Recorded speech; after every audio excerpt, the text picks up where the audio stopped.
Thank you, Olivia, for that very fine speech and proposition of the motion. We now turn over to our second opposition speaker of the evening, the Right Honourable Lord Karan Bilimoria. Lord Bilimoria is the founder of Cobra Beer, a household brand in the UK and one of the most awarded beers in the world. Lord Bilimoria is the founding chairman of the UK India Business Council, a lieutenant to His Majesty's Commission of Lieutenancy for the City of London, and a deputy lieutenant of Greater London.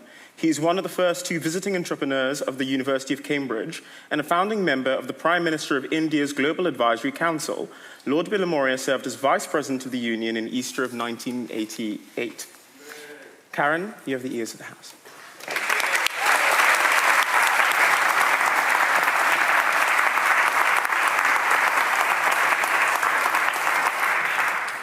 Thank you, Mr. President. Thank you. I just want to, before launching into my speech, just check one thing. How many of you are students in the chamber here? Can you just raise your hand, please? Fantastic, fantastic. You see, you probably haven't noticed this. There's 6 of us speaking over here, and there is one odd person out. There's one odd person out, and you will never guess this. You see, I've got about a dozen honorary doctorates, and I feel like a complete fraud. So I said, I've got to do a doctorate. So I came back here to Cambridge, and I applied, and I luckily got in. And 2 years ago, I started my doctorate at the Cambridge Judge Business School, back at my old college, Sydney, Sussex. So I'm here representing the students.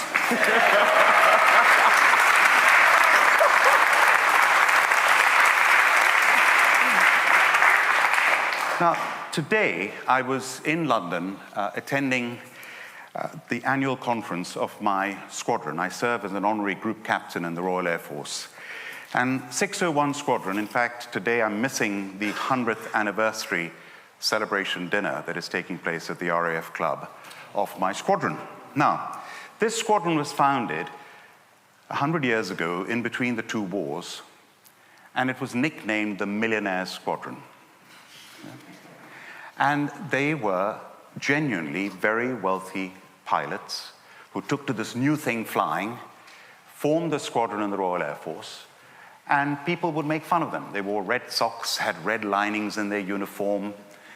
But then, when the Second World War started, these men of style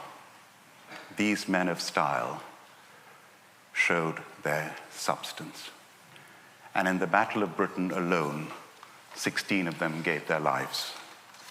And they fought bravely. And they fought in Malta. And they fought in North Africa. And 66 members of my squadron gave their lives in the Second World War. Yes, they had style beyond anything anyone on this opposition could even try and talk about. But they had bravery beyond what we could dream of. And that, my friends, is substance over style. And let me even start my speech, please. So, a few months ago, we went on a field visit, the squadron to the Red Arrows. And we went to their station, went for the briefing, sat in while the pilots did their briefing. We then had a private display of the Red Arrows, the finest pilots in the world, a private display where they were rehearsing for an air show. And then they landed, came back in the briefing room, and we had a witness of their debrief. And you know what we saw? We saw these people tear themselves to pieces. You made that mistake. You weren't good enough. We weren't good enough. And these are the best pilots in the world. Nothing was good enough for them. They were striving for perfection. And yet up there in the air, one little mistake, and you not only could die yourself, but you kill your fellow pilots. That is substance. That is bravery. So now, here we are at the Cambridge Union, and you've heard my noble friend, what a brilliant speech, about the year 2015. The year 2015 is when we celebrated. You were there? You were there? I was. You spoke brilliantly. When? But in 1815, you think about it. I was there. This very good. Now, So, in that year, see, they're very old. Representing students, remember. So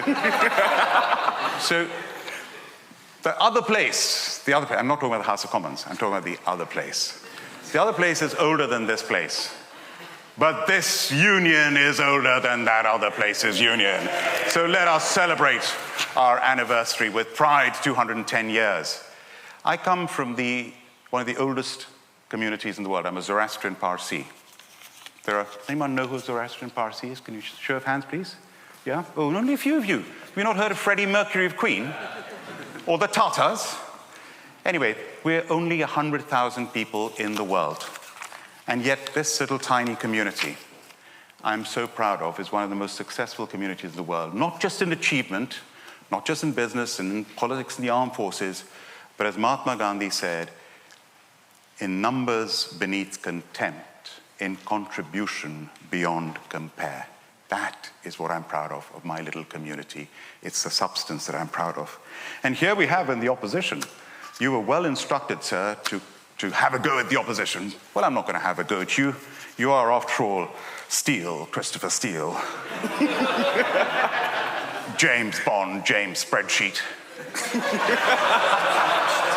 So we have here Bake Off, Bond, and Bridgerton, all in one.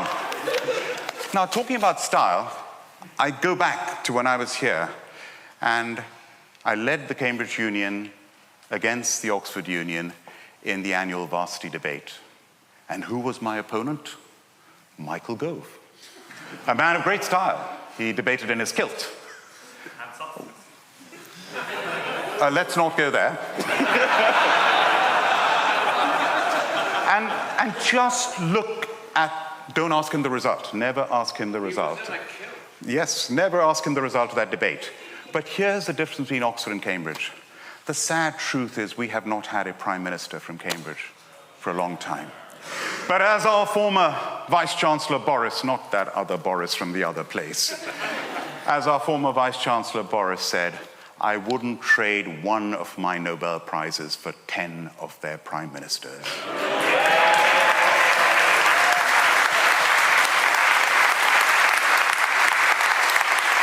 And which university has more Nobel Prizes in the world than any other? There are two that are more than any. One is the new Cambridge, Harvard. And the other is this Cambridge, more Nobel Prizes than anywhere else in the world. Now let's not go to Trinity College and their Nobel Prizes, and the man who spoke about substances from Trinity. But talking about substances, my opponent described Cobra Beer very unfairly, I thought. I mean, come on. How many of you like and love Cobra Beer? Please, can I show? Yeah, here we are. Now, Cobra Beer. Pour it out. So, look, Cobra Beer. Now, I went to the new Cambridge, to Harvard Business School for Executive Education. They said, be confident but not arrogant. Be ambitious, but be humble, be ambitious. So, I say ambitiously, I have created one of the best beers in the world.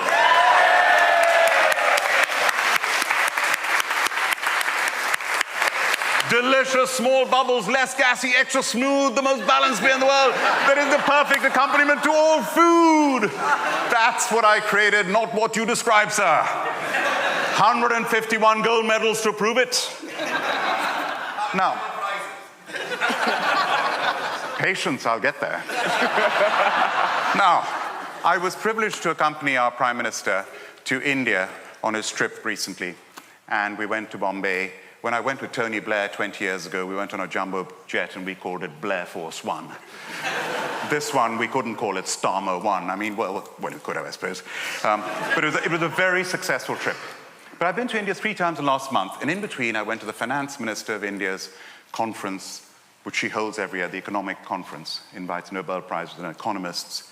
And the title was Prosperity in Turbulent Times. And I want to conclude with this message.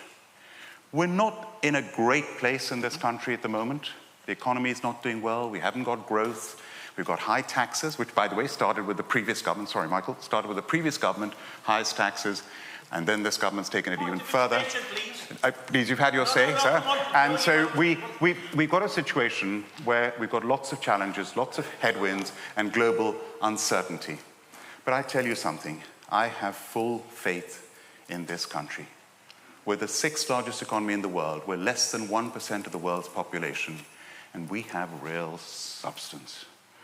We have the best combination of hard and soft power of just about any country in the world. Our financial services, London, always one of the top 2 in the world. Our lawyers, the best in the world. Our accountants, the best in the world. Our creative industries, the best in the world. Our beer, the best in the world. Our manufacturing. We may be now the 11th largest manufacturer in the world, but we are one of the best manufacturers in the world, whether it's aerospace or whether it's automobiles, you name it. What about the and I'm coming to that. Michael, don't jump the gun. When it comes to that hard power, the defense services, the Gurkhas, the special forces, our nuclear deterrent, and soon to be air nuclear power as well, the Royal Air Force, Royal Navy, Army, the best in the world. So all that hard power that we have is fantastic, but it's useless without the soft power. And the soft power, what better example than our universities, which along with America are the best in the world. 4 out of the top 10 American, 4 are UK, 1 Singaporean, 1 Swiss. Our population is less than 70 million a year. America's 350 million a year. They've got 4, we've got 4, not bad. Yeah, so that, any one time. So, at any one time, there are 25% of world leaders who've been educated at British universities, 25 at American universities, and the other 50% all the other countries in the world put together. Unbeatable soft power. And what about the royal family? Okay, we're talking about one member at the moment. Let's park him to one side. But Her Majesty the Queen.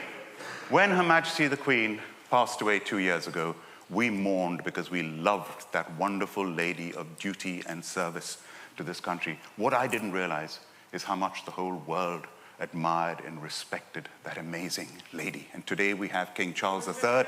Today we have I'm out of time, I'm afraid. Today we've got King Charles III, who we all admire. People used to make fun of him, a graduate of this great university. People used to make fun of him about the environment. He was decades ahead of the game. Our royal family, soft power. The BBC that gets criticized, rightly so in many cases, 500 million people listen to and watch the BBC every week.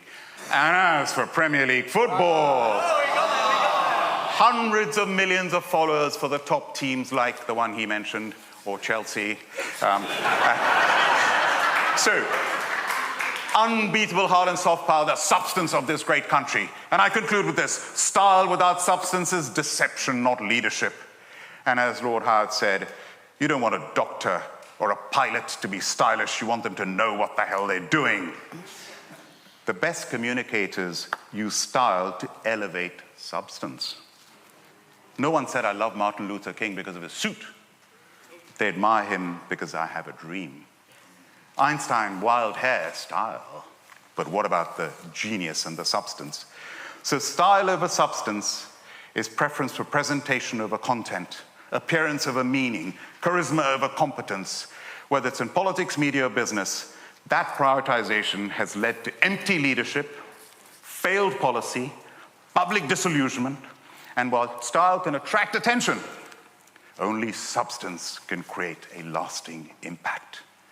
Style might get you a date. Substance will get you the second date.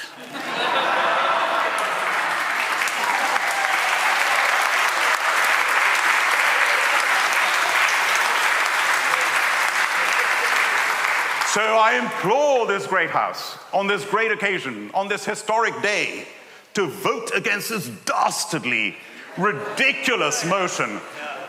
It's substance over style, always, every day, forever.